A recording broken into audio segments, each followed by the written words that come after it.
My name is Mira Shanker, and I work on Waterfront Toronto's communications and public engagement team.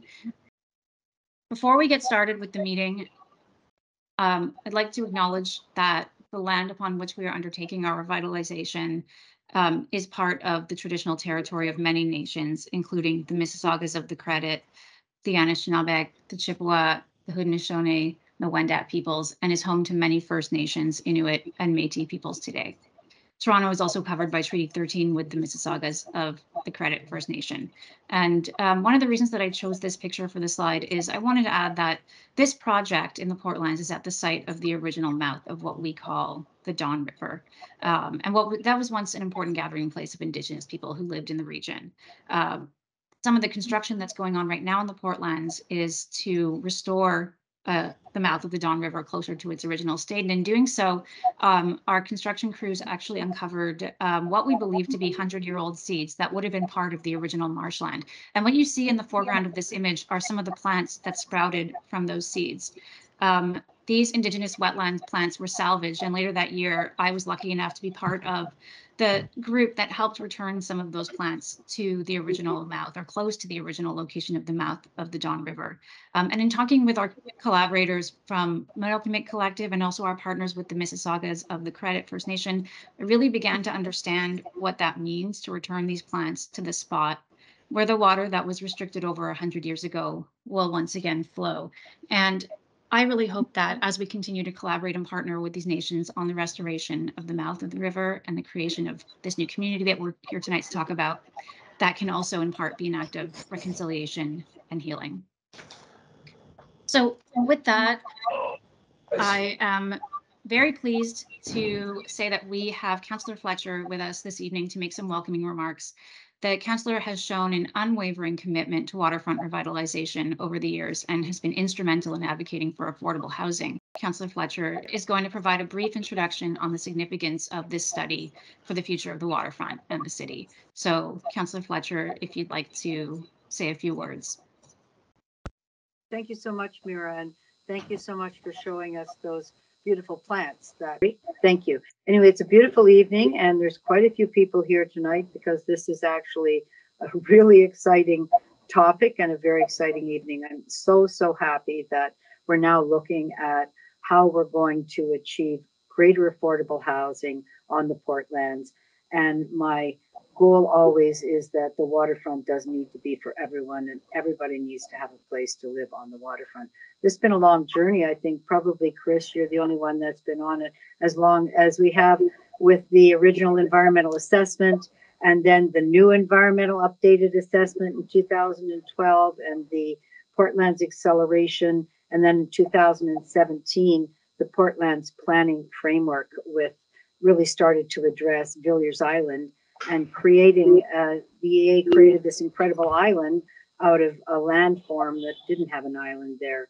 So in the Portlands planning framework, which was passed in 2017, it was requested to investigate all the opportunities to achieve additional affordable housing on Villiers, including rent geared to income, long-term care, co-ops, and Toronto community housing, low range, mid-range, affordable housing. And I'm very happy that we're having this conversation tonight. We've had a number of things at the city where I've constantly pushed and said we have to increase the amount of affordable housing from 20% to 30% because so much of this area of the new Villiers Island is city-owned land, and we do have a commitment to increase affordable housing. So I want to really thank everyone here for answering that call at the city, CreateTO, Waterfront Toronto, to look at how we're going to achieve that, a place for everyone, that this is a waterfront for everyone. And you don't have to be wealthy to live on Toronto's waterfront. You don't have to be wealthy to live on Villiers Island. And the affordable housing update from 2023 on our Villiers Island report for City Council is now coming tonight. And it is a dream come true for those of us who've worked so hard on achieving affordable housing in the city, and everybody here tonight that's on this call and all the staff and everyone worked so hard to achieve our dream of this beautiful waterfront. So thanks very much, Mira, for giving me these few minutes to talk about Villiers Island, affordable housing, and where we're going to go from here. Thank you so much for joining us this evening. So I'd like to now introduce our presenters for this evening. We have Anthony Kittle from the City of Toronto, Chris Glashik with Waterfront Toronto, and Scott Pennington with CreateTO. We also have a number of team members from the city, CreateTO, and Waterfront Toronto with us. I won't introduce them all right now, but you will be hearing from some of them, I'm sure, during the question and answer period, and you'll also get to talk with some of them during the brief breakouts that we have planned for tonight's meeting. So without further ado, I'd like to ask Chris to go ahead and get us started with the first part of our presentation tonight. Thank you, Mira. And before I start, I just want to thank Councillor Fletcher for being a real advocate for this Portland's flood protection project for a very long time. She mentioned that she and I have been working on it for a while. She even predates me, and I think has played an important role in getting us to a real vision for this project that we are now in the midst of building and soon to deliver. So thank you, Councillor. I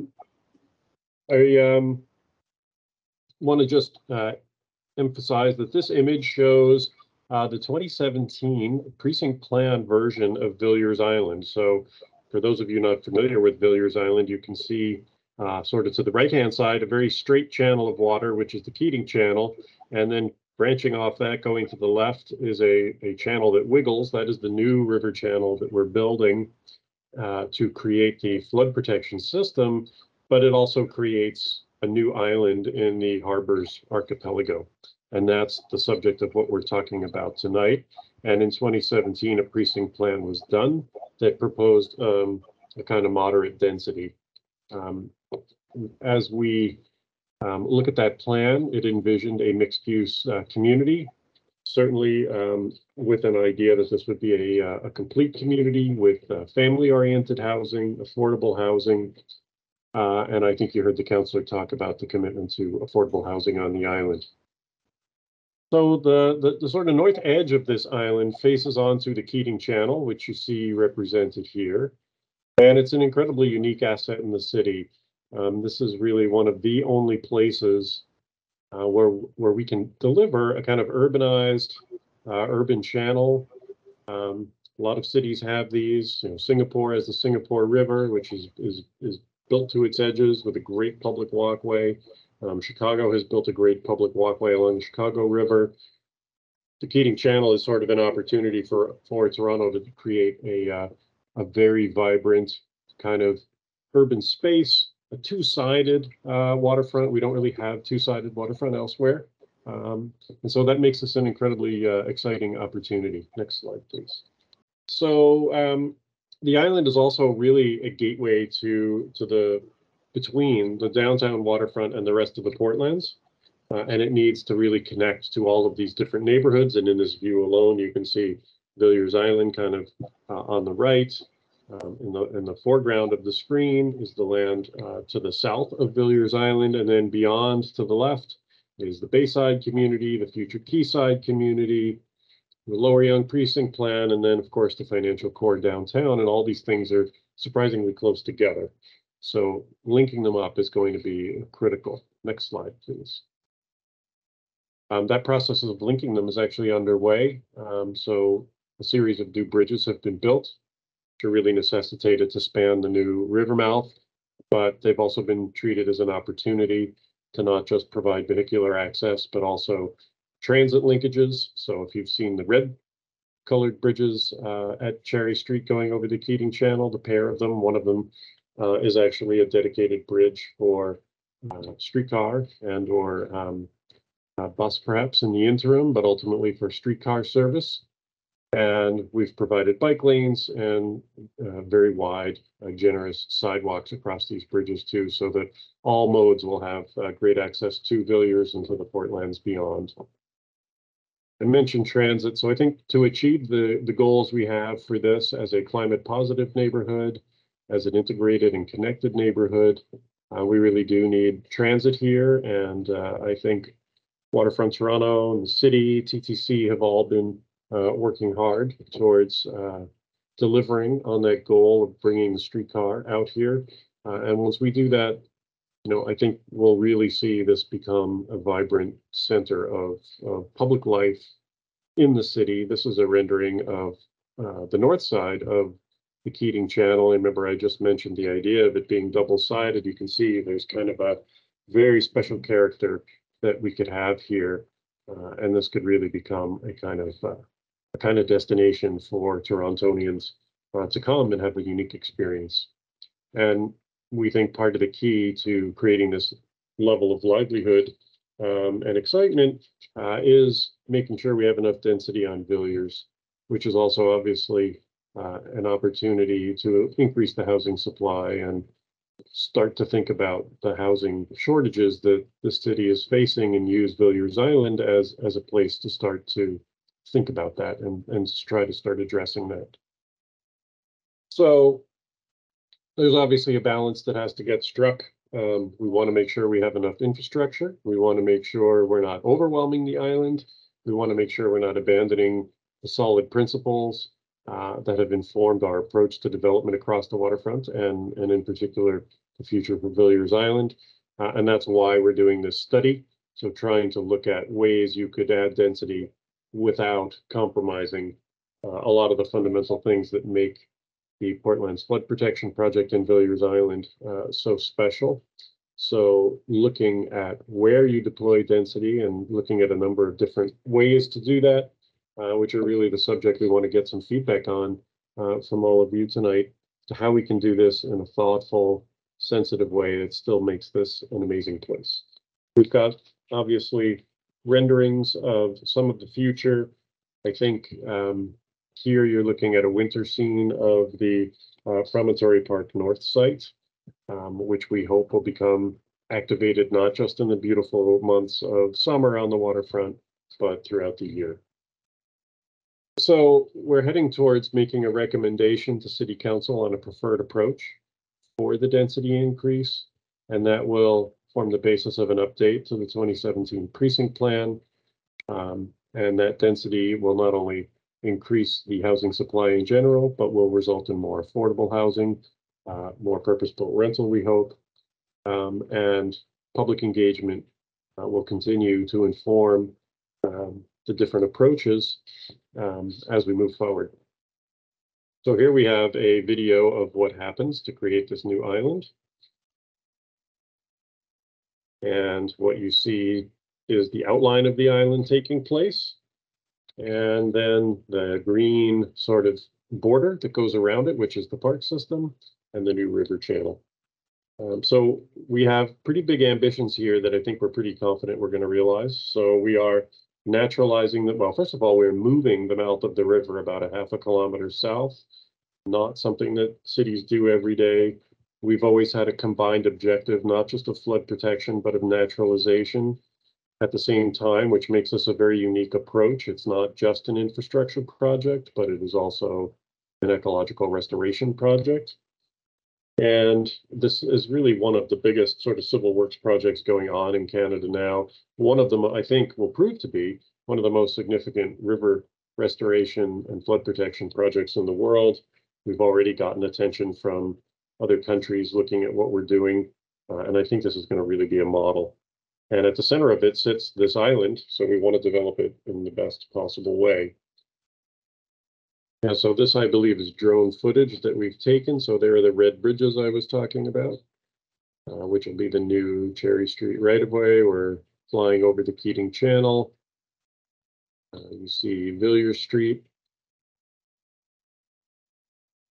And as we start to turn, you can see the new river mouth being constructed.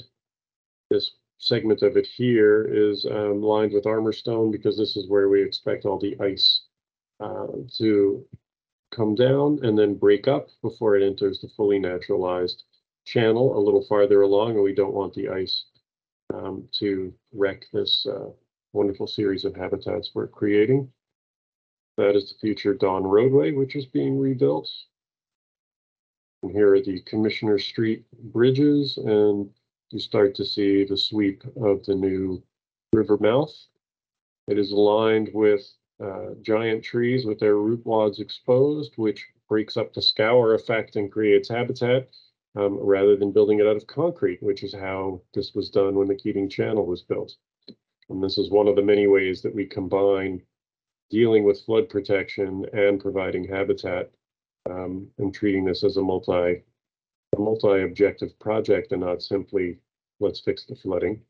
There are wetland embayments on either side. You see those indicated there. These are based on what you see around the more natural, undisturbed rivers that flow into Lake Ontario, like the Rouge River, where there's a main flow channel, and then there are semi-protected kind of embayments off to the side, which make fantastic habitat.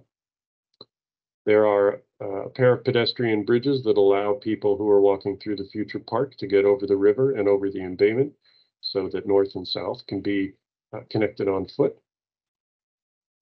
There are also some higher up wetlands that are not connected to the lake that will be wet, more wet sometimes, less wet other times, which creates yet another type of habitat.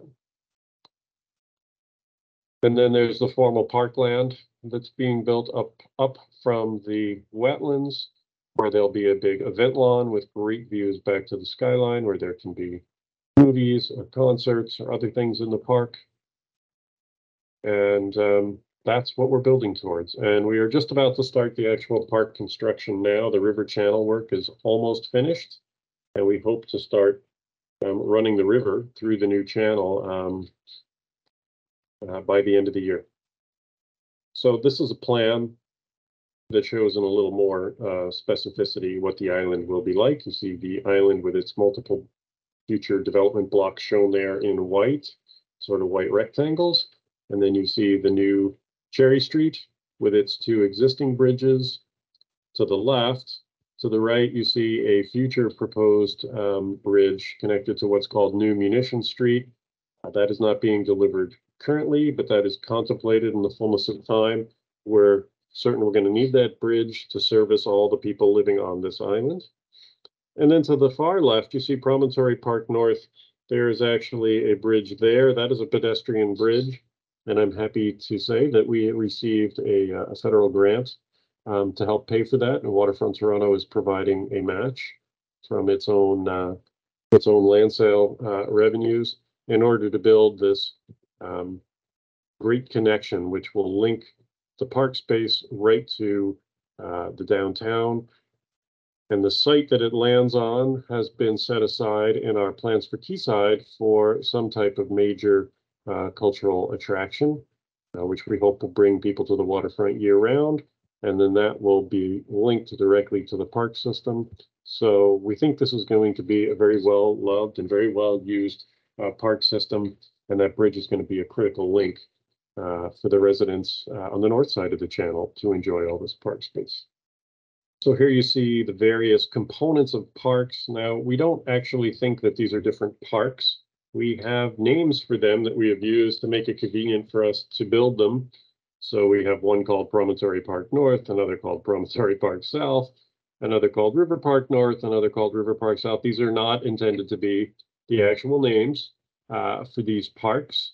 The councillor is actually going to undertake a naming process. But I think what's important is this really is one park that has a river running through it. It's really not three parks. And it deserves one big name because when you add this all up, this is about 95 acres of open space between the parks, the wetlands, the river channel, the promenades. So it's going to be one of the most significant additions to the city's park system on the waterfront in the last 50 to 100 years. So this is really going to, I think, surprise many people who aren't aware of the project when it finally opens. And we are looking, once the river channel's flowing, this island will be flood protected. It's not flood protected now. So we're looking at how to do some initial development to get something going on the island, hopefully not too long after the flood protection's in place in 2024, 2025. And we're looking at some different scenarios of what might be a first phase. Hopefully it is somewhat centered around the new Cherry Street and that there is transit on the way so that it becomes a well-serviced kind of foothold on the island, and then development can spread from there. And this just takes you back to the bigger picture, which I tried to describe in the early rendering. So you can see Villiers Island here in the center. Above it is what we call the Keating Channel Precinct, which has two halves, a western half, which is west of Cherry, and an eastern half, which is where the Gardner is today, which is another future precinct, which will kind of make that Keating Channel have that lively two-sided feeling. You can see the Quayside development site, which Waterfront Toronto made an announcement about not too long ago. The East Bay front, and even earlier, the West Donlands, which was one of our earliest precincts. That was the Pan Am Athletes Village site and is largely built out. There are a couple sites still empty, but it is starting to come together, including the Anishinaabe Health Toronto building, which is going to include a great piece of Indigenous art on the plaza. To the right, you can also see East Harbor, which is the former Unilever site. Below that is the McCleary District, which is another precinct that is about to undergo some precinct planning work. And then below that is Media City, which is really the film studio precinct. And then finishing this circuit, if you go to the left, you see what are called the South River and Polson Key precincts. Those two will eventually be revitalized. Okay, I spent a long time on that. Next slide, please. This shows you the planned transit. So there is the King Line, which comes down to Mill Street today. That will hopefully extend across our transit bridge and down the new Cherry across Commissioners and turn around at a on-street loop at the very end of the island so that we can get to transit stops in right away. And then there's also the Waterfront East LRT line, which runs along Queens Quay, starts at the very left side of the page. And if you could continue that view, you'd see it links up to Union Station. So we'll have direct transit service from Union to Villiers Island.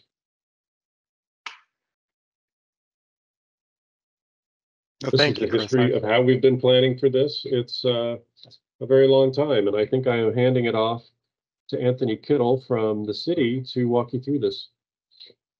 No, thank you, Chris. And that was a great summary of the journey we've actually taken together to reach this point. So my name's Anthony Kittle. I'm a project manager in community planning. I've had the privilege of working on Portland's project since 2015, so not as long as many of you, but it definitely has been a journey, and I would like to thank Councillor Fletcher for her passion and leadership on waterfront revitalization, especially the completion of the Portland's planning framework and the Villiers Island Precinct Plan, and the really extraordinarily unique vision for the Portlands that has emerged after many, many years of planning. So how did we actually plan for this? So building on much of the waterfront planning that had been undertaken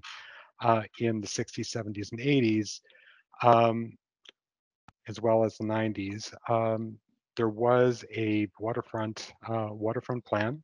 Everybody's familiar with it. So the Central Waterfront Secondary Plan that set out the vision for waterfront development that we've been enacting ever since 2003. So we've made actually a great deal of progress in a 20-year period. When it comes to planning for the Portlands, it was an extraordinarily complicated and lengthy process, informed by a number of planning studies, including the Portlands Planning Framework, the Lower Don Lands Framework as well, and a number of municipal class environmental assessments dealing with everything from transit and transportation infrastructure and servicing to, of course, achieving flood protection that would allow us to actually revitalize this area into a series of mixed-use communities, but also areas that were focused on creative industries, such as film industries, and maintain the working port, which is the only port that we have in Toronto, and it's extremely vital for the functioning of this city. So The Portland's planning framework is actually done over a 5-year period with extensive consultation and engagement, a great deal of analysis and thought that in 2017 was adopted by City Council and along with the Villiers Island Precinct Plan, which set out the vision that Chris articulated. And we've continued to actually move forward with other planning initiatives.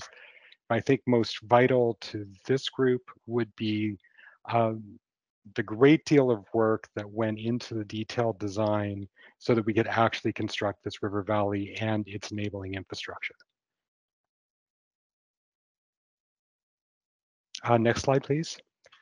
And through the Villiers Island precinct planning process that ended in 2017, there was a vision that this would be a unique island community that would be compact, inclusive, and sustainable, being the first carbon neutral or positive community within Canada.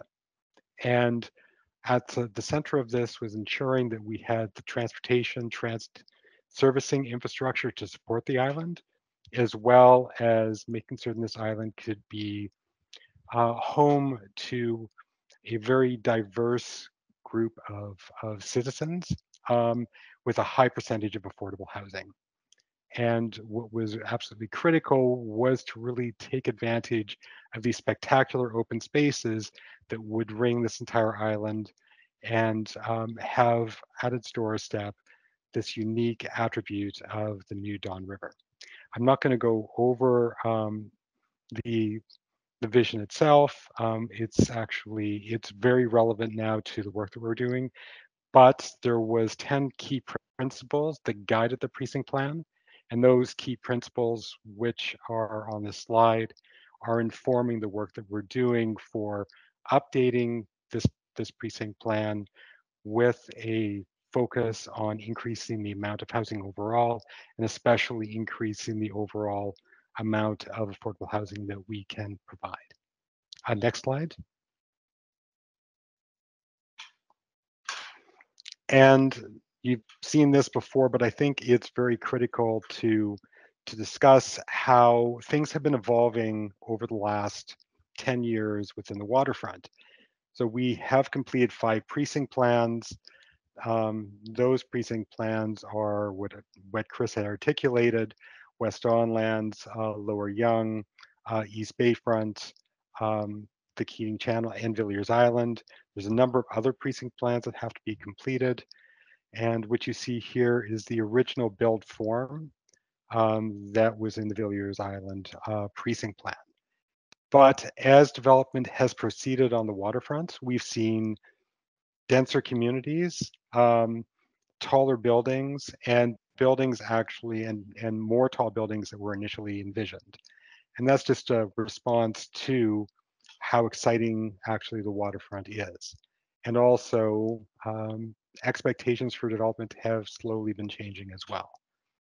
So within this context, overall, we have been focusing on how to increase the overall number of housing units that we can provide. And that is currently, and that trend has partially been informing our work as well.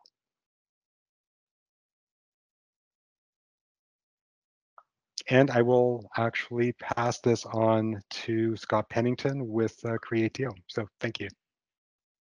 Thanks, Anthony. So my name is Scott Pennington. I'm the Vice President for Portland's Asset Management at CreateTO. Today I'm here to talk to you about the steps that we're taking as a project team to ensure that Villiers Island is not just a beautiful new waterfront community, as Chris and Anthony have been talking about, but one that is affordable and accessible to all Torontonians. As you heard from Councillor Fletcher, this is a key focus for the project, but I don't think we should take that for granted. It's really because of her focus and advocacy for this issue, both as the Vice Chair for Planning and Housing Committee, but as a member of the CreateTO board, that affordable housing is now at the forefront of our plan for Villiers and will be a central component of the plan that comes forward to Council later this year. You're going to see clear evidence of that in the next few slides. So thanks for that, Councillor. So what has changed since 2017? Actually, I'm going to stick with that previous slide. Apologies. From a big picture standpoint, we've seen major progress from the city in terms of understanding the full scope of the affordability crisis in Toronto and taking action to begin to address it. The city's housing action plan, adopted by council earlier this year, is a made in Toronto approach to increase housing supply, choice, and affordability.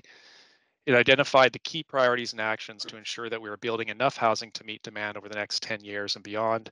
According to current provincial estimates, we will need at least 285,000 new units across the city.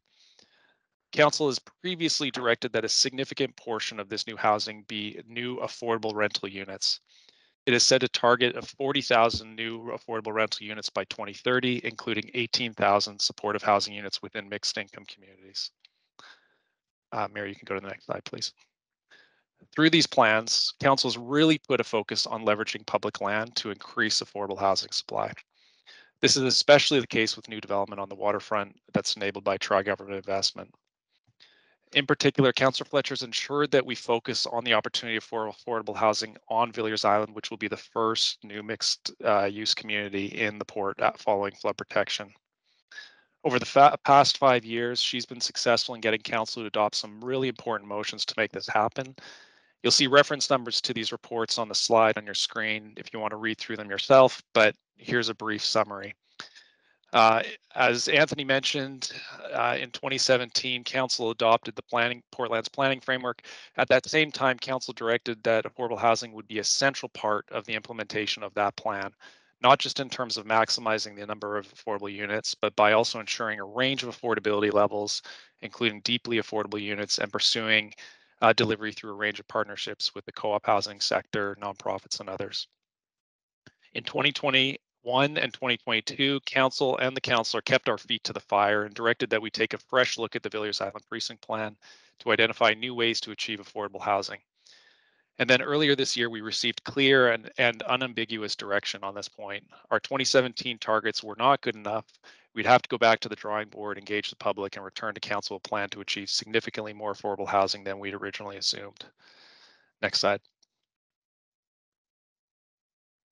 So as you've heard from the team, and you'll hear from Mira in a moment, we're only partway through this process, but there are some emerging priorities for affordable housing through our plan. First, we are setting a higher bar for the number of units we'll achieve on the island. We will achieve a minimum target of 20% of all units on public lands and a target of 30% of all homes being affordable on public land, and ensure that affordable housing is included in every project phase. We're going to focus on creating housing opportunities that are accessible to all Torontonians. This means a range of unit sizes and types, and ensuring there's both rental and ownership opportunities. We want this to be a community that includes homes for families with children and housing for seniors with appropriate support services, full life cycle housing. We'll be pursuing innovative partnerships to deliver this affordable housing. We want to partner with nonprofit and cooperative housing providers and identify opportunities to provide housing at a range of affordability levels, including deeply affordable and rent geared to income units where possible. You're going to see on the screen 2 examples where we've been successful at this in the recent past as a part of the West Donlands redevelopment that Anthony mentioned a moment ago. In the first phase of that development, Waterfront Toronto partnered with TCHC to deliver 243 units for seniors and families. And then during the build out of the Pan Am Games Athletes Village, 2 purpose-built buildings were constructed for nonprofit housing providers, Wigwaman and Fred Victor, which resulted in over 250 units in standalone buildings. Finally, we want to engage all orders of government to make affordable housing a priority for future waterfront revitalization. As we move forward in the next funding ask, the project team is going to make the argument that a key to creating a waterfront for all is ensuring that it is affordable for everyone, and that takes support from the city, the province, and the federal government. Thanks.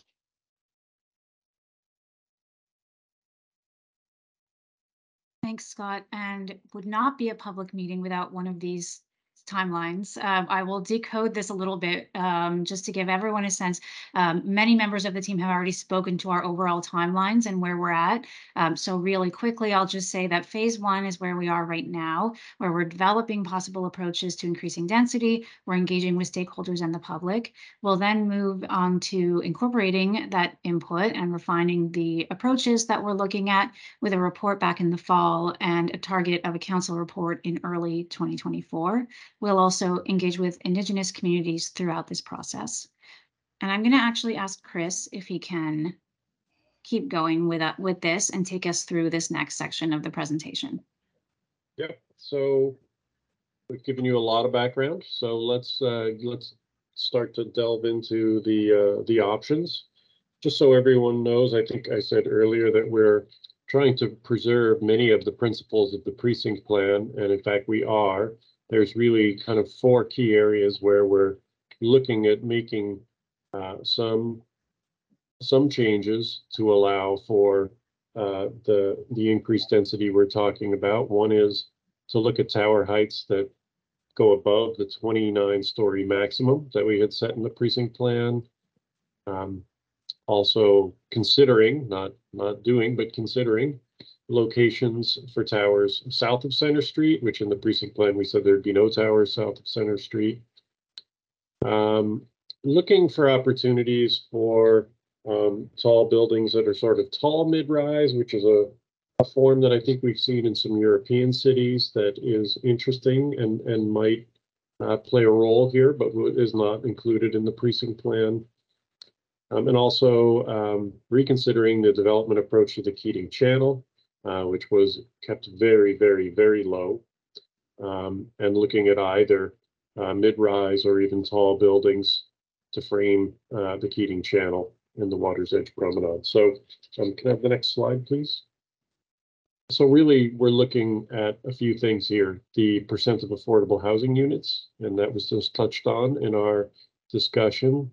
The densities on public lands, obviously the massing, the build forms and heights.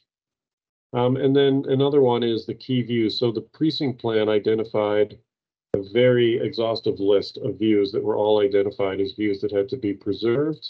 And that had a lot to do with kind of lowering the densities on the island.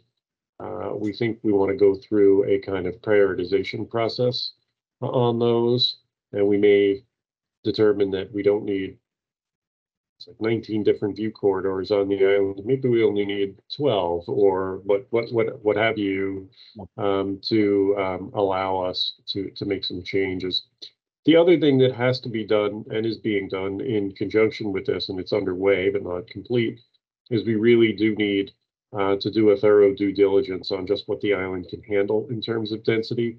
And that affects all these areas that you see listed here. So what is the ultimate capacity of the transit and transportation network? What are the implications for community facilities? Are we going to need more? Noise and air quality impacts. Infrastructure is another big one. Most of it hasn't been built, but some of it has. What are the capacities there? There is the island airport, which has talked about needing to preserve missed approach routes through the airspace. There's still the high sustainability objectives that we set out in this plan. This was really the first precinct that got targeted to be a climate positive neighborhood. Affordable housing we talked about, and shadow and wind impacts are all things that we are going to have to make sure can work with any changes to the precinct plan. So we've kind of taken 3 approaches to structure how we might add density. And these are, simple sketches, but I think they illustrate the concepts. So approach 1, as we call it, is to actually increase the densities right along the Keating Channel. And you can see kind of a line of those pink towers.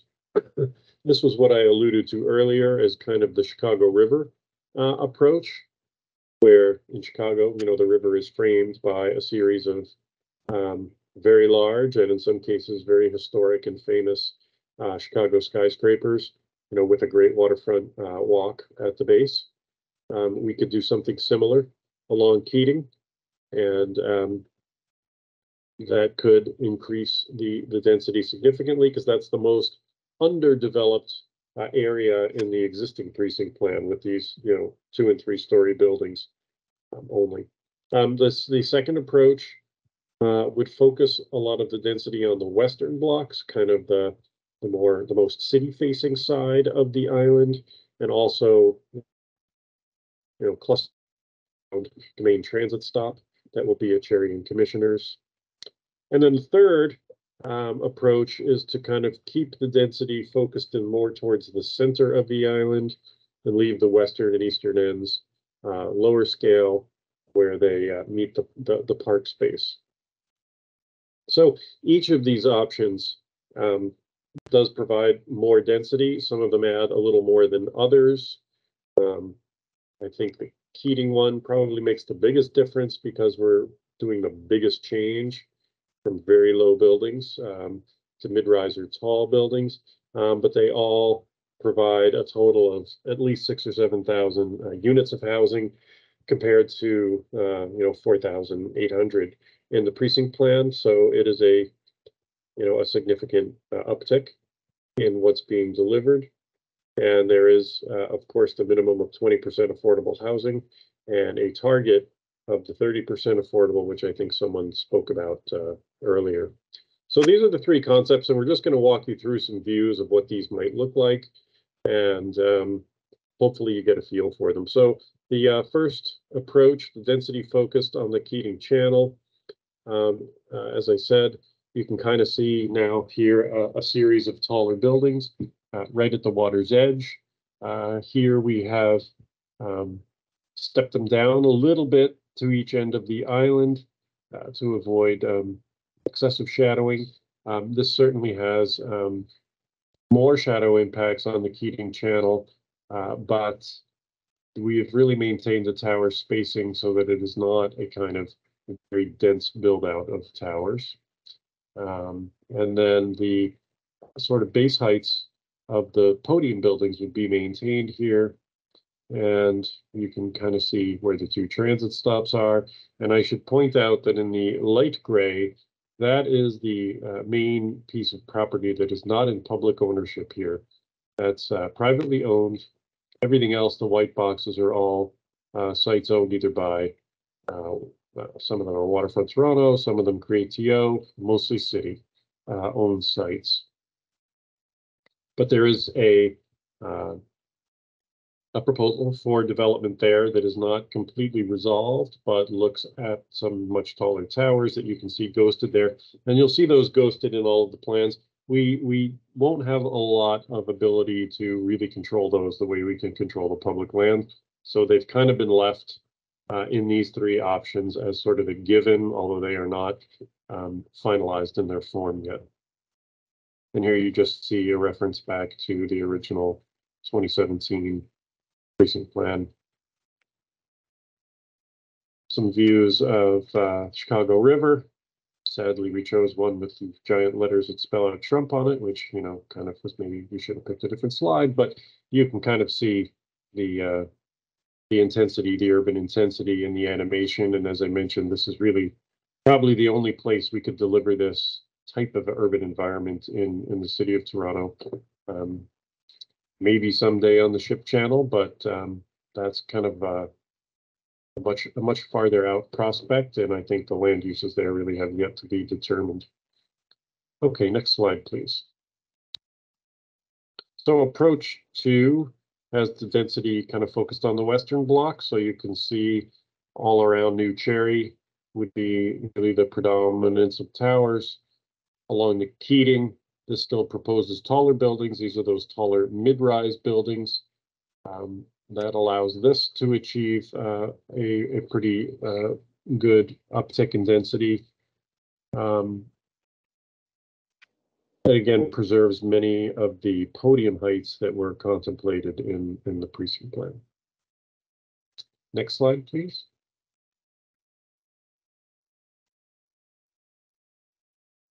And again, for comparison, there's the original 2017 precinct plan. And now for the density focused on the central blocks. You can see mostly towers sort of framing the two ghosted towers in the private development site. So that means that these new towers are effectively on New Cherry Street and what we call New Munition Street. Again, the kind of tall mid-rise along the Keating Channel to help us achieve that sort of minimum goal of 30% density increase on the island. And some of the podiums have been reconsidered a bit in this plan, some of them a little bit lowered along Commissioner Street.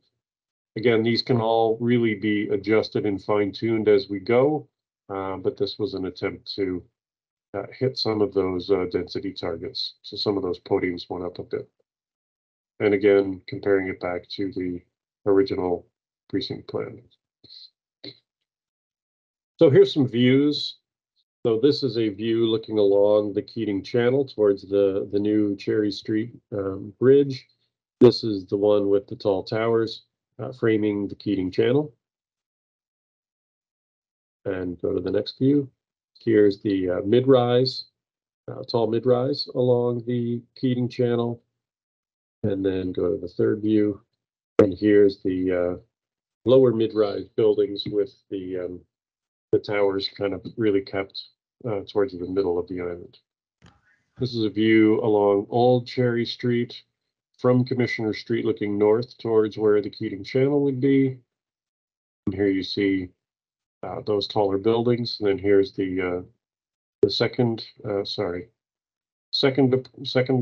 density focused on the western blocks. You see these, those towers in the distance are not the ones on Keating. I think those are the ones across the Keating Channel.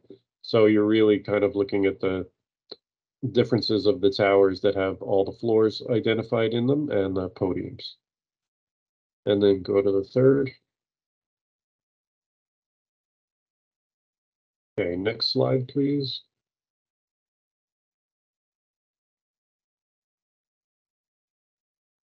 So here's a view looking east from the Promontory Park, so one of the new parks being built along the river, looking towards what we call Trinity Street, which is the sort of perimeter street on the west end of the island. Here's, again, the density focused on the north blocks of Keating. Next slide, please. Here is the density on the western block, so this probably has the most presence of the three options on Promontory Park. And next slide, please.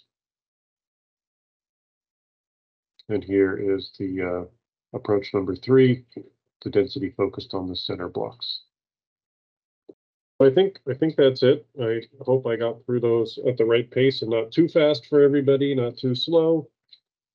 Thanks, Chris. It is a lot of information, and we appreciate you walking everyone through it. I'm sure there are questions. I can see some questions coming up in the chat.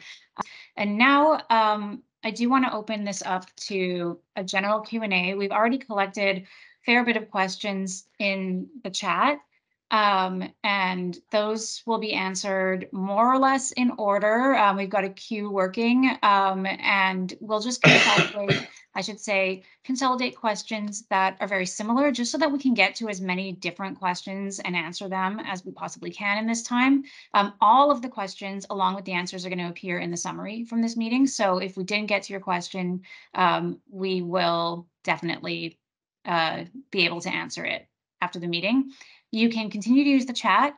You can also raise your hand if you'd like to ask your question using your microphone. But I'll start by going to one that hopefully has been queued up from earlier in the meeting in the chat. So just give me a moment here to navigate around a little bit.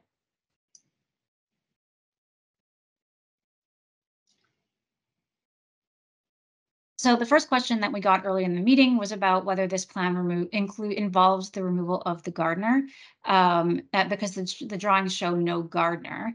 The drawings do show it. They show it reconfigured. Chris, you could probably speak to that briefly if you're up for it. Yeah, sure. So the Villiers Island plans are not directly affected by anything that's done with the gardener.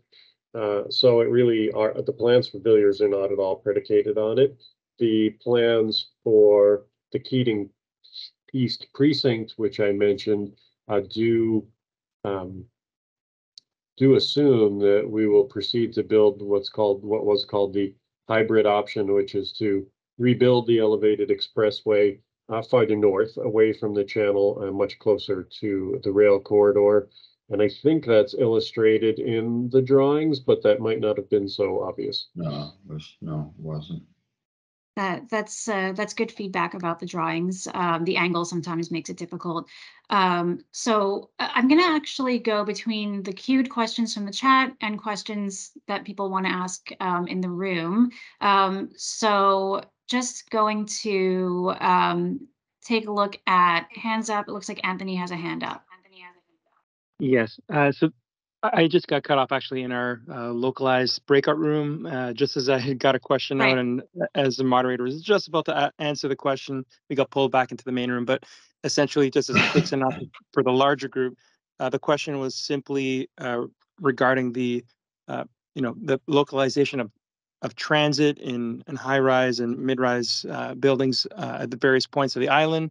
And part of the answer was coming back that there would be 2 LRT stops along the way. And my question was surrounding the waterfront side of the equation and southern tip of the island, and whether there would be access and if there's any planning involved at this point to get folks from the waterways, throughout the city or possibly into toward Mississauga, but within city limits at the very least, hopefully. Great That's idea. So yes, there is a whole marine strategy that was updated and released in 2020, and it identifies a potential network of stops for expanding things like water taxis and sea buses.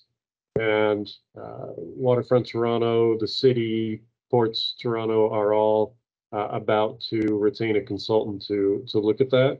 So for sure, there's going to be consideration for some type of docking facility, or maybe even multiple docking facilities on Villiers Island for some type of waterborne transportation to get people to and from.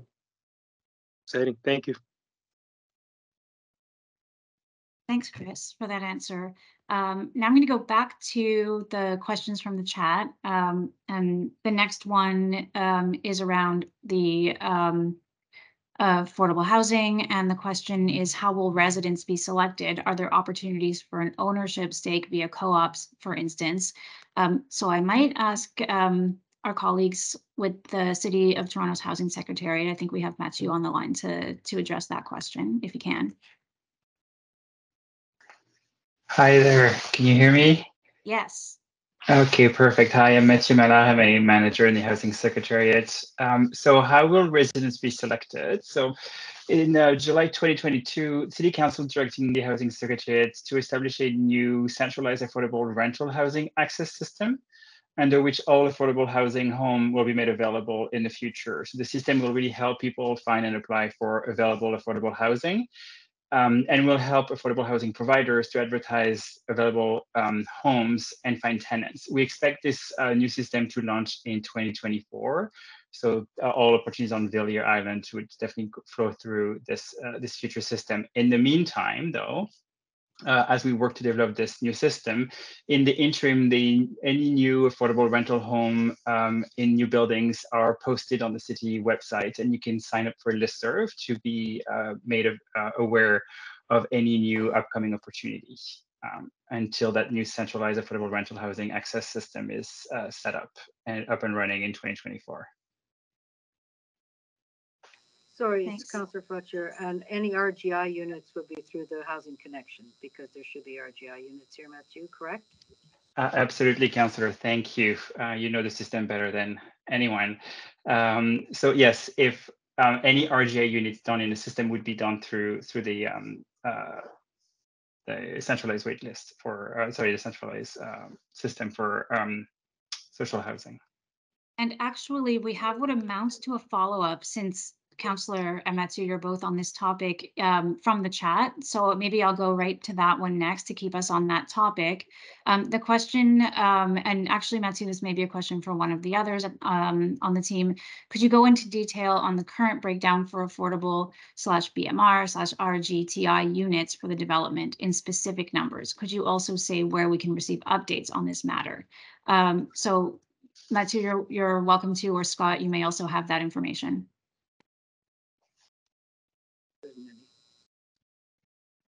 I don't think there's any, that's not established yet, I would Exactly. say, Mira. That's exactly right. Well, there's some information, but it's probably premature. Scott, you may want to speak to it a little bit. Yeah, no, I mean, it's a moving target in the sense that we are first taking a look at the densities that we can achieve overall, and then obviously we have the new density target from council to work with. So once we've landed on the appropriate density, then we'll be in a much better position to communicate those specific targets, and then we'll be working through what portion of those units would be standard affordable units where there might be an opportunity for RGI, as the councillor just spoke to. So that's something that would come forward as a part of the overall plan in the not too distant future.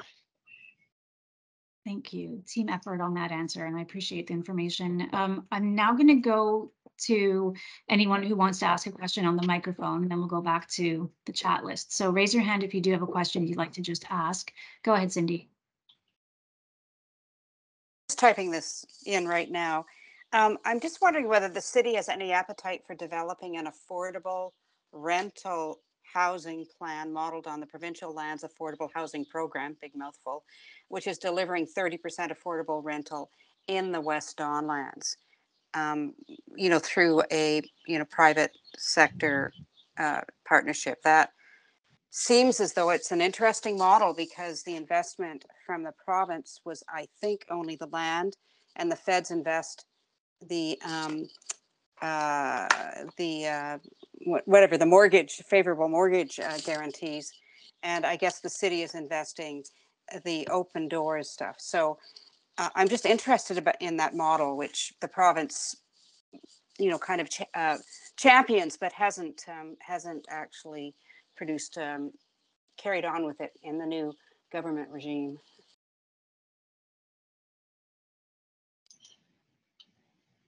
We have a member of the project team who wants to tackle that one.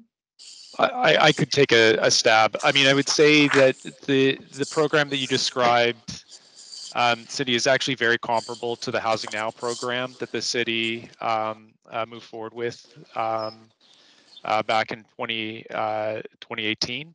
So that's a model that we're very familiar with. And given the public ownership, the primary public ownership of Villiers Island, there's an opportunity for us to look at a similar approach. Now, the catch is that it really does depend on the partnership, particularly with the federal government, to make the financing work. And so that's something that we're continuing to work with them on, and there will be some additional costs associated with developing these properties, but we're confident that we're going to be able to find a way to make that work. So that's that. But you're right. That's absolutely a model that we should be looking at, particularly given its precedent on the waterfront. Well, I think just to put a fine point on it, as I understand it, the only federal contribution is from CMHC in terms of favorable mortgage rates. So it doesn't require even the federal, provincial kind of housing stuff, which anyway, so that interests me. And one thing I'll say as a follow-up, because I know you can this conversation can continue for the whole Q&A, if not more, that we may identify some things like this that we need to come back and have more focused conversations with people about. So this is certainly not the only opportunity to ask these questions and have a conversation about some of the things that people are finding most important about this. So I'll just put that out there because I know we're moving fast through these questions, and I appreciate that sometimes it's not the fulsome conversation that you want to be having. But thank you, Scott, for that response. I'm going to go back to the questions from the chat earlier. Very succinctly put, will Villiers be car free? Jed or May, maybe you want to take that one? Yeah, thank you. So I'm Jed Kilborn with Waterfront Toronto. The original precinct plan imagines the Villiers Island precinct to be pedestrian focused.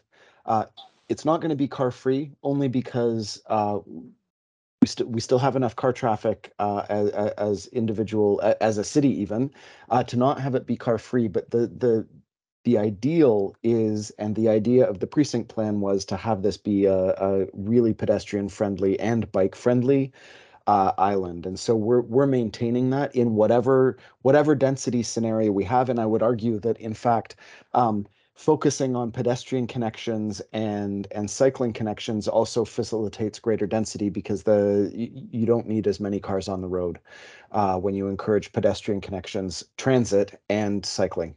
But May, if you wanted to add anything, please go ahead. Nothing to add, thanks.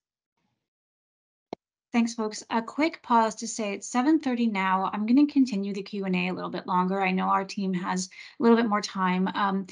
Just in case the councillor has to step away, I wanted to take a pause just to, again, really thank her for joining us, for answering the questions, for talking with us here today about the ongoing push to get more housing affordability into the city, and for her leadership and efforts, which have not gone unnoticed on the file. So you're welcome to stay, Councillor. I just know that our timings are tight. So for those who want to continue, we'll keep the Q&A a little bit longer to get to as many of your questions as we can here. And I'll open it up again to anyone who wants to raise their hand. We'll go back to the microphones here for a moment. Mira, there was just Yes. a bit of a follow-up to that question about car-free Villiers, and Oh, someone sure. asked, why not make Centre Street pedestrian and bike only? Sure. Mayor Jed, if you want to go with the follow-up. Thanks, Michaela. Yeah, we're exploring the idea of creating Centre Street more like a Woonerf, which is essentially a Dutch concept that prioritizes cycling and pedestrian connections. And so there may be some car traffic, but the idea is that Centre Street would be predominantly pedestrian focused. Totally. Great, thank you.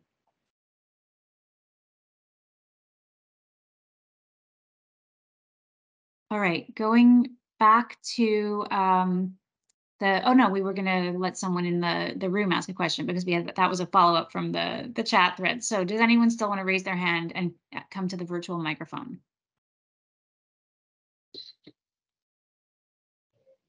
Okay, it doesn't. Oh, Mark, go ahead. So this slide is great because it shows you approach 1, approach 2, approach 3. You've got some pictures, you've got some words, you don't have any numbers, and the numbers matter when we're making these choices. So it would be good if you're going to come back to the community that it includes some ballpark estimates of the gross floor area, the residential gross floor area, the heights that you're talking about, and the approximate total unit count you're creating. I can't compare approach 1 to approach 3 if I don't know this one's going to create 7,000 units, this one's going to create 9,000 units, because if we're going to create 30% of them as affordable, that's hundreds more units if we go with the 9,000 unit massing options.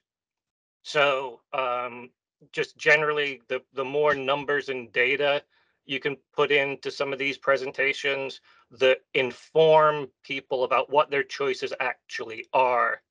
You know, a little bit more shadow, but you get an extra couple of hundred affordable housing units is a choice that might need to be made at some point in the process. Asking them to choose shadows or views without learning about the trade-off doesn't seem like an optimal set of information to give the public in order to make an informed decision. But other than that, it's way more height and density than it was in 2017. So go team. Thanks, Mark. I can speak to that a little bit, but if anyone from the team wants to jump in, don't let me step over you.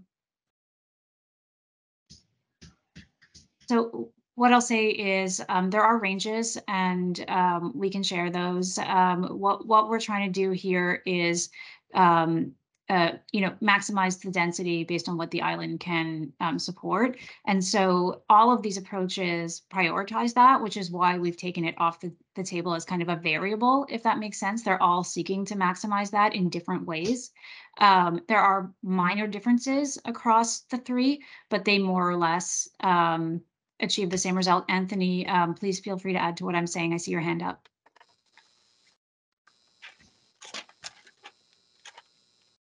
Maybe. If you're talking, Someone's you're on muted. mute. Yeah. Sorry, I was ahead. double muted. Double muted, my gosh. All right. And I would actually just like to articulate that we're not looking at approach 1, 2, or 3 as final options. So it may be a combination of 1, 2, or 3, depending on what attributes we really find important that we need to preserve or to prioritize. So yeah, I think that's very helpful. right. Additional information for sure. We're not asking you today at this meeting to say, okay, pick one of these. We're really talking about approaches, and then we'll. But your point is still well taken, Mark. Just giving you some of the rationale.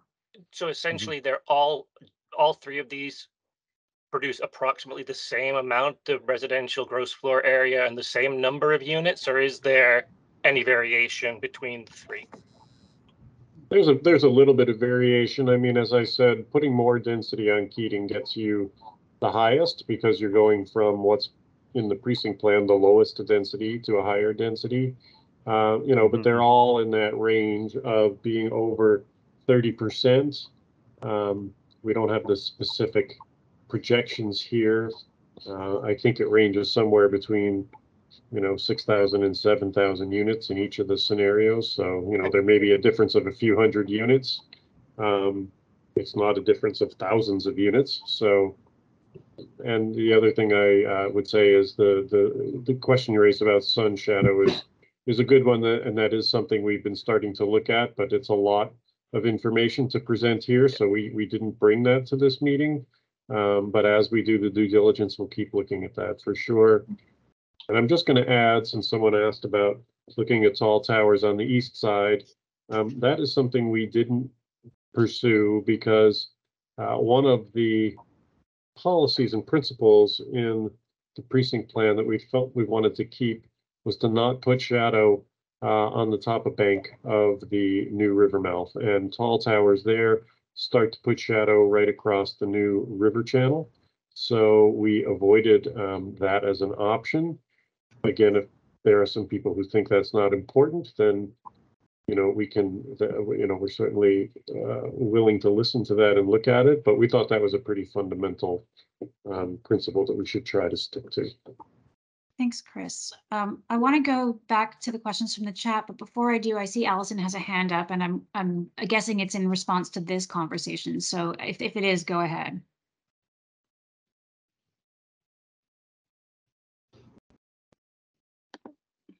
Unmuted and muted again. It was actually more of a process question, so I can ask it after if you want. Okay, sure. Well, let's take one more from the chat. We're sort of toggling back and forth, and we'll come right back here. So let me just quickly see where we're at. So I have a question here about defining mid-rise character. So when we say mid-rise character above 11 stories, what do we mean? Do we mean 15 to 18 stories? So Anthony or Jed, maybe you could answer that one.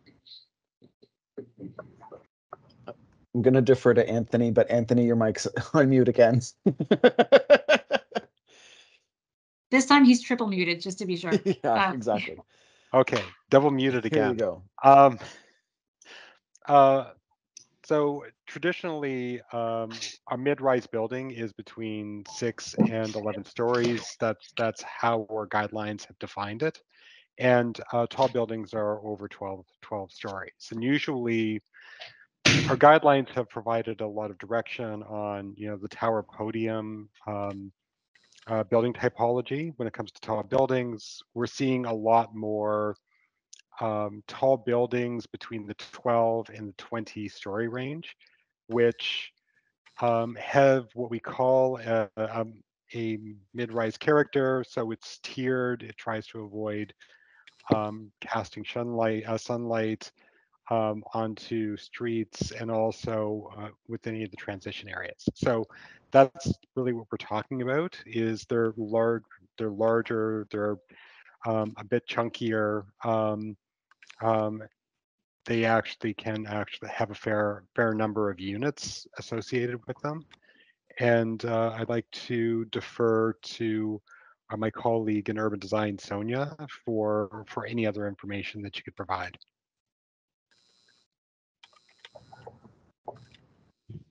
Sonia, did you have anything you wanted to add to that? No, I think you've covered pretty well, Anthony. And I should mention that in the three options, in addition to locating tall towers, and which seems to be kind of the most obvious difference, we are also integrating some mid-rise buildings with tall buildings with a mid-rise character.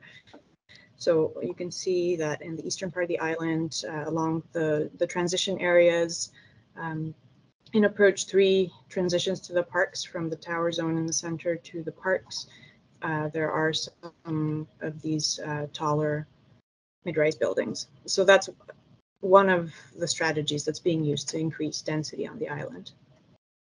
Thanks for that helpful clarification. And I'm going to go back to Allison and let her ask her process question.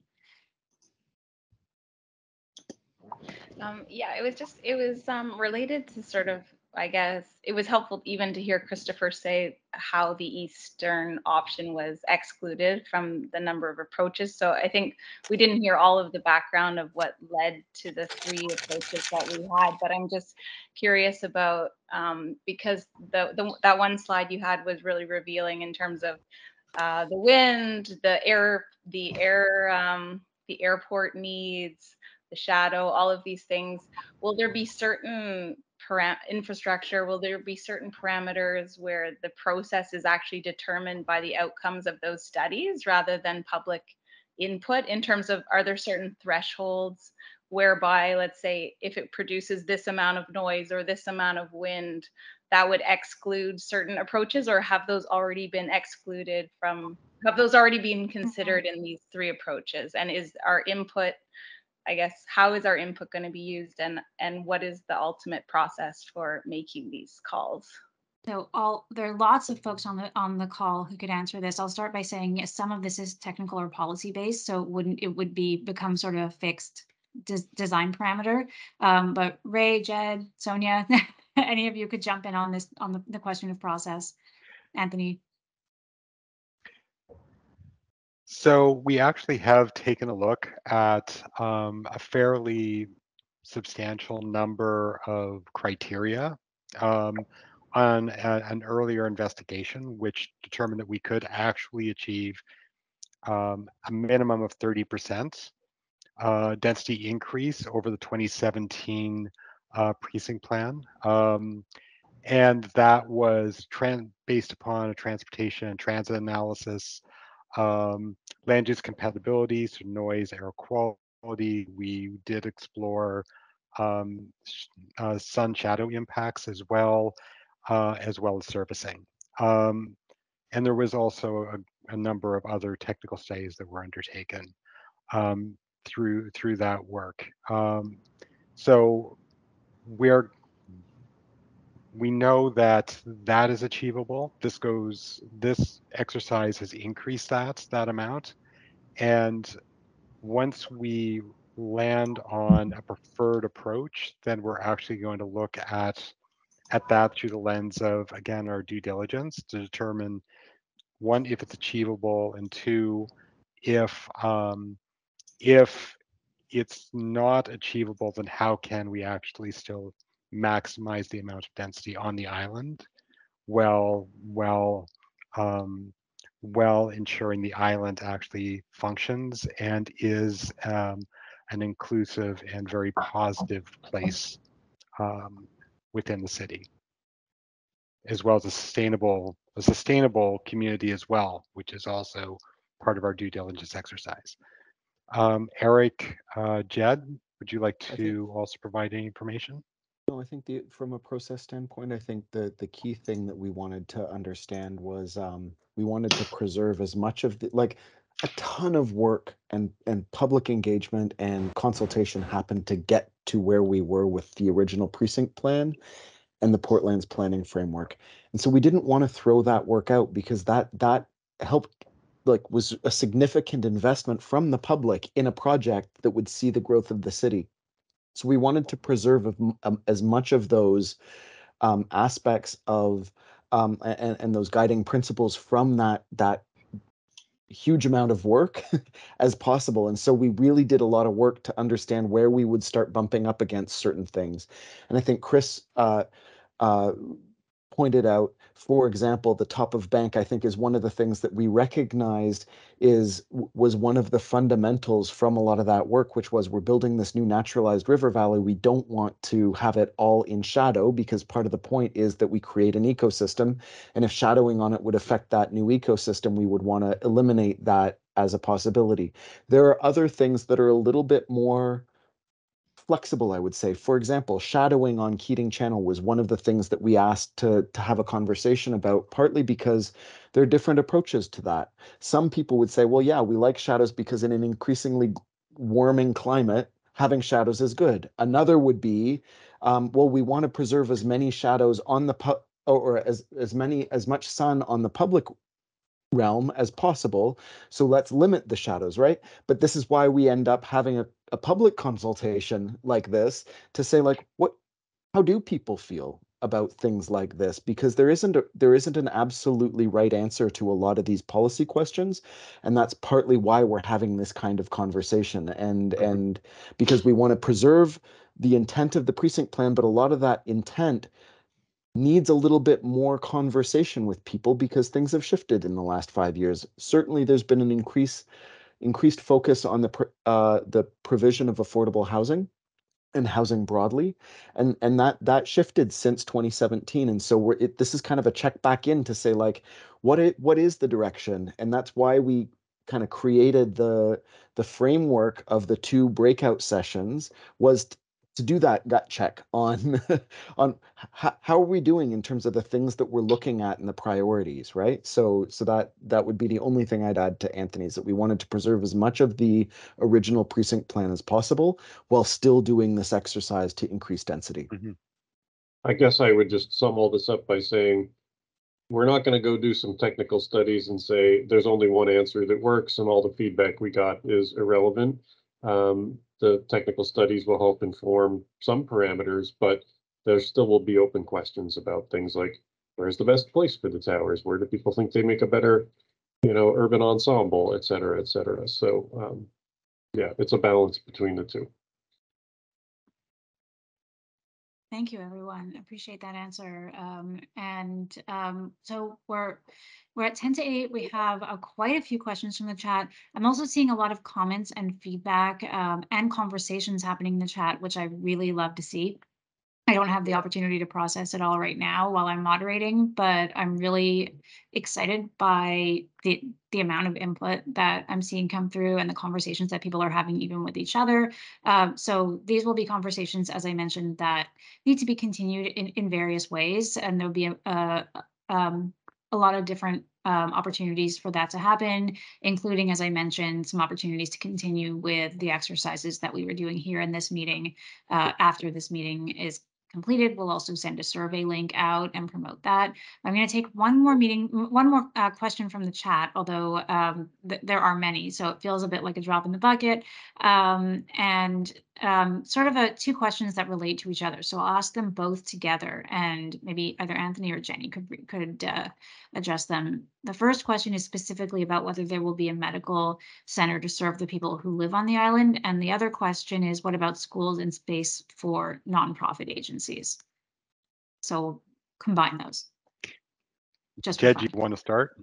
Sorry, yes, Jed, you can also answer that. No, that's a great question. The medical facility, in the original precinct planning exercise, that wasn't identified as a need specific to the island itself, but I think that it's a really good point. I know that there is a fire station for the island, but in terms of an ambulance or a medical facility, no.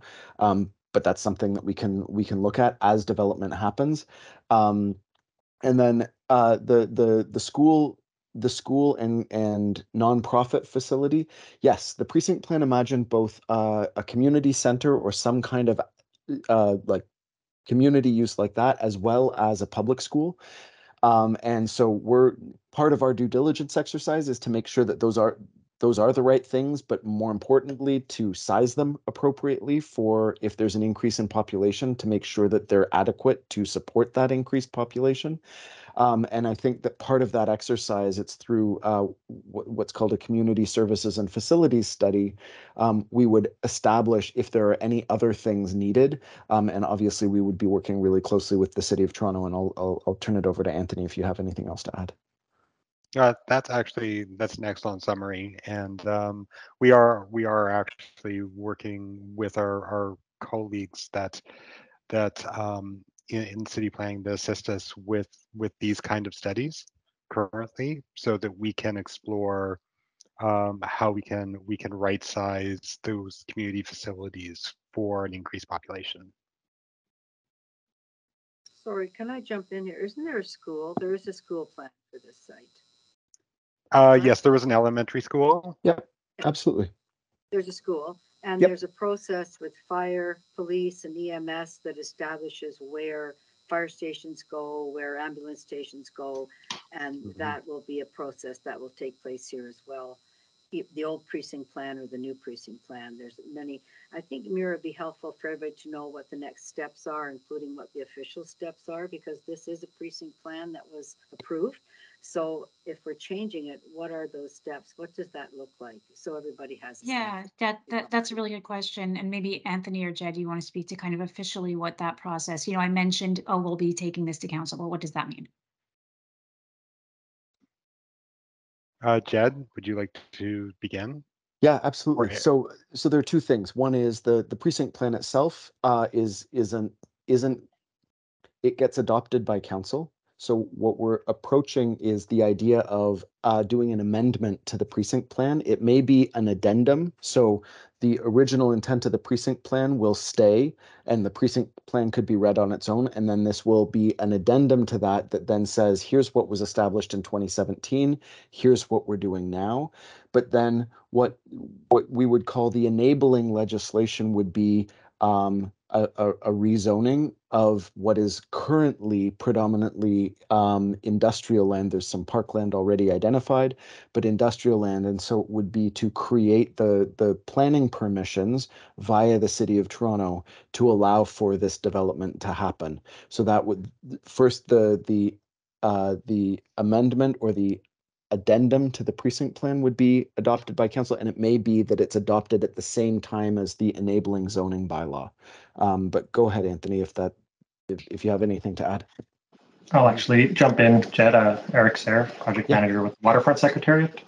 So right now we're going to be preparing an update report in the fall that'll speak to the preferred option and approach to implementing further density on the island, and that'll include updates on what further work we need to do before we can finalize the precinct plan updates, the official plan amendments, and the zoning bylaw amendments, as well as the status and findings of various technical studies that we've undertaken, including the community services review. So it'll sort of be a check-in to say, here's what we've learned, here's the direction we think we're going in, an opportunity to ask for some further feedback from both the Planning and Housing Committee as well as the public, and there'll be some stakeholder consultation reports that we're going to be delivering as well. So to summarize what we've heard at events like this and other steps we'll be taking. And then once we've had that feedback and done that work, we're going to come in the winter with a zoning bylaw, as Jed referenced, and we'll also be bringing either an amendum or an updated precinct plan. The exact vehicle that we're going to be delivering depends on the scope of changes that we're going to be contemplating. So that'll be a decision that we look on the preferred approach to committee. And that'll have further information on the estimated number of units and jobs and those kind of details once we've been able to test the preferred option. So, and then that'll be supported by a business and implementation plan for the first phase of expected development on Villiers Island as well, which will sort of be the first development approach. So that's the current sort of roadmap that we have. That's great. Thanks. And Councillor, was there anything you wanted to add to that or follow up on the process? No, I just want to say, as I put in the chat, that the lands that are all city lands are the ones we're talking about here for the 30% easy. But the development applications that are currently in by private owners have no proposed affordable housing. And when the Ford government has not yet dealt with our inclusionary zoning that we passed. So that's a sad state of affairs as far as I'm concerned, but we'll do our best on all the lands that we have control over. Like Cindy was mentioning, the West Don lands, this is very comparable to that. Thanks everybody for being here. Great questions, good presentation, good start, good roadmap. It's pretty exciting. Thanks, Mira. You did a great job under difficult circumstances with the technology. Well, you know what? Next time in person, we'll get everyone together, and we'll. I mean, as I think I've mentioned a few times, we have clearly a few things to follow up on, and those could likely be smaller in-person meetings. So we'll look at that. And on that note, the last thing I was going to say is we obviously have some follow-up to do. Those of you who registered for the meeting on Eventbrite will be able to follow up with you via email to send you a survey, to send you the meeting summary. If you didn't register, that's fine. But if you'd like us to email you with that follow-up, you can email us at info@waterfronttoronto.ca. We're going to put that in the chat momentarily so you can copy it, and just let us know that you'd like to be included in that meeting follow-up and be included in any future opportunities to talk with the team of the city, CreateTO and Waterfront Toronto about this as we move forward. Thanks so much, everyone, and thank you to the project team for answering the future work you're about to do to answer all the questions that we didn't get to put the summary together. All right, have a good night, everyone.